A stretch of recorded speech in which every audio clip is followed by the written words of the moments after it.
What's poppin', family? It's the one and only, your friend, your homie, Juice.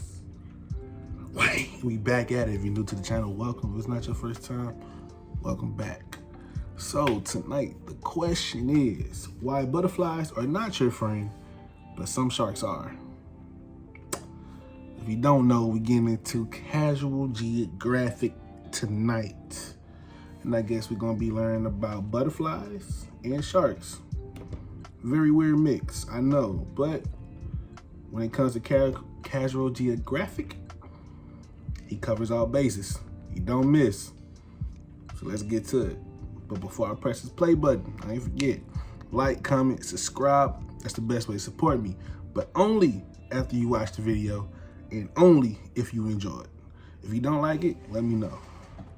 All right, now let me shut up and let the man we really came here to listen to talk. Butterflies have been known to drink blood, and that's honestly not even the worst. That's how we starting this off? Butterflies will do this weird-ass thing called mud puddling, and basically it's when they try to suck the nutrients out of any organic matter. Which is why these knuckleflies will suck the blood from the bodies of animals that have already tapped out of life. Word? There's a species of butterfly in Spain that is attracted to the smell of a fresh corpse, and they'll pull up to the body just to get a taste. They'll do this mud puddling thing with rotten fruit, literal deuces on the ground. Some will even drink the tears of other animals like sleeping birds or reptiles like turtles. There's even a type of butterfly that'll go out of its way to irritate the eyes of turtle and came into forcing a tear up just so they can drink the tears for minerals. That's because crazy. They don't discriminate, they'll do it to you too. In fact, there are some butterflies that are attracted to human sweat. Also, unrelated fact, most of a butterfly's taste buds are on its feet. So the next time a butterfly lands on your hand and makes you feel special, just know he's using you. Once he gets his taste, he'll just leave you and move on to the next. Taste buds on his feet?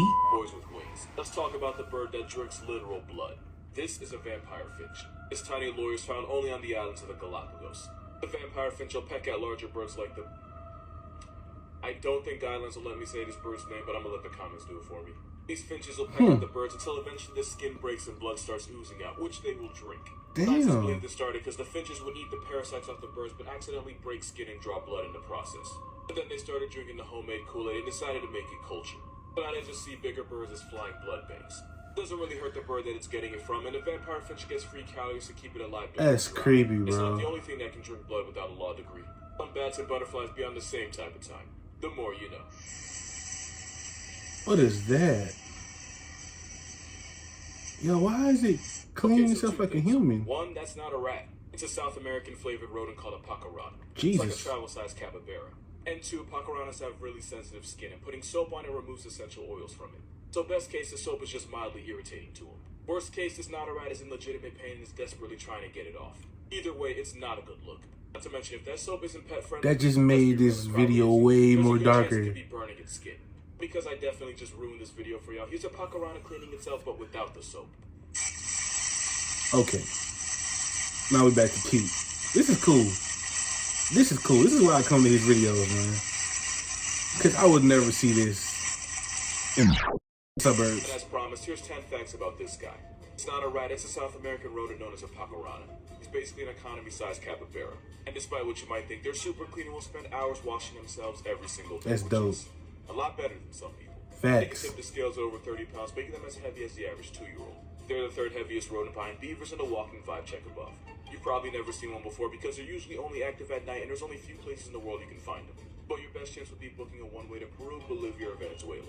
Sometimes they get put on a shirt by farmers that see them as pests, but a lot of people have them as pets because they're low maintenance, quiet, and friendly towards humans when raised by them. They're cute now, but 2 million years ago there was a giga version of them that grew to 5 feet long and could be in the same weight class as a car at up to 3,000. That's a Pokemon, bro. And this hippo rat was estimated to have a bite force 3 times. That is a Pokemon.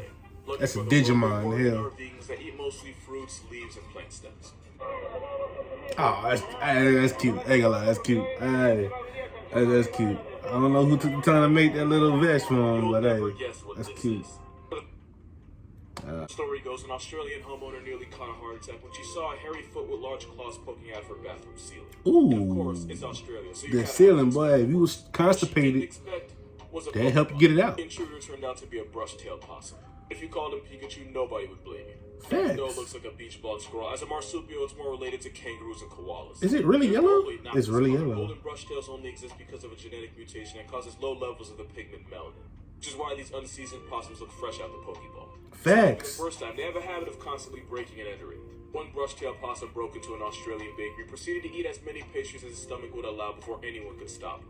This is how they found him. Oh, he's guilty, but he regrets nothing. Hey, dog. He living in the what the hell is that?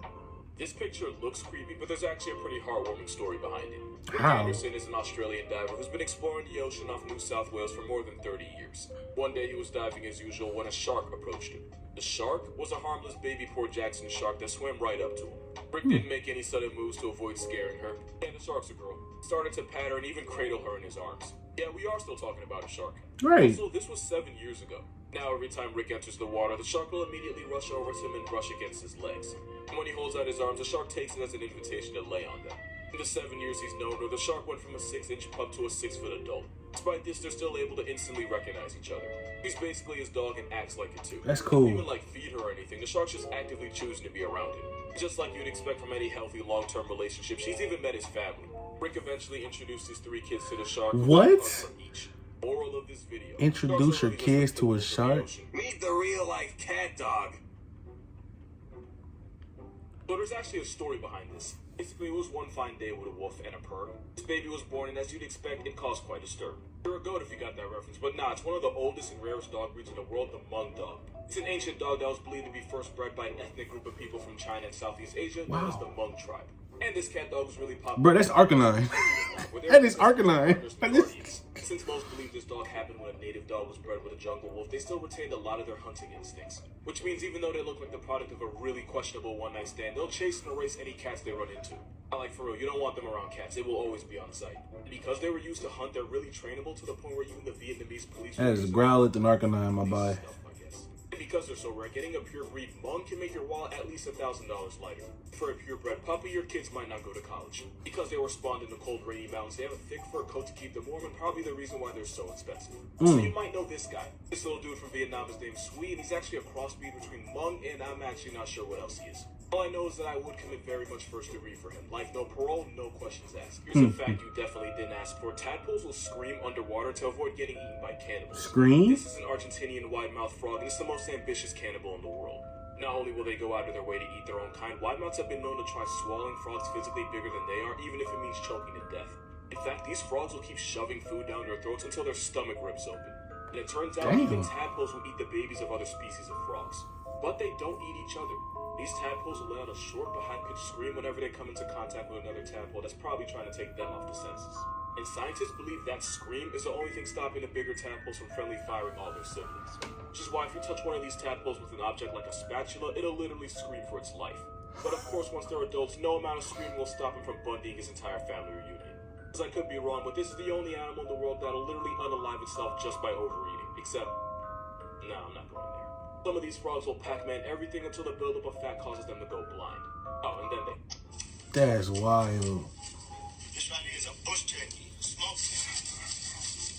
That right there is the heaviest flying thing on the planet. It's called a corgi. It can fly? They're found in Africa, and the biggest ones can tip the scales at over 40 pounds. It's like a 5-year-old being able to fly. When they want to attract a mate, they make this loud booming call. When they want to flex on you, they sound just like Bowser. He do. This Saharan steroid goose has a gullet pouch that inflates like a white balloon, which they use to make those mating calls while also dancing for female validation. Sometimes 2 male busters will square up and spend an hour smashing their bodies into one another while also trying to stab their rival until one eventually taps out. The winner gets all the females in the area, and he'll get every last one of them pregnant and then play no part in raising. That looks like a Pokemon for real. Basically, every buster's a bastard.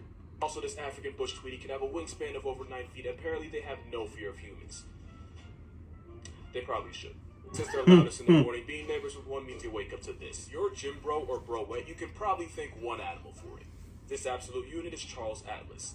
As a kid, he was a scrawny 97-pound weakling now gets sand kicked in his face. You need to do leg day. It actually happened.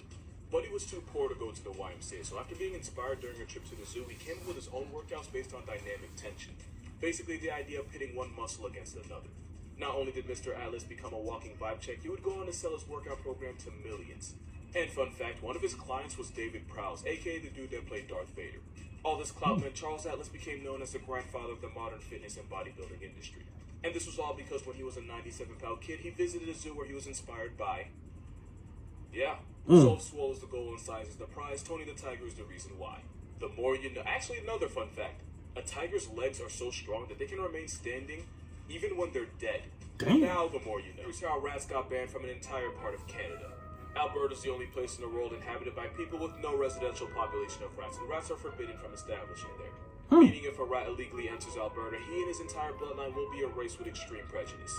It all started when the Alberta government decided they were not having that rat nonsense on their side and declared war on them. But unlike Australia, they were actually ready.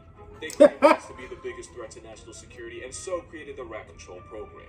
Like they would have conferences on how to stop rats from ratting.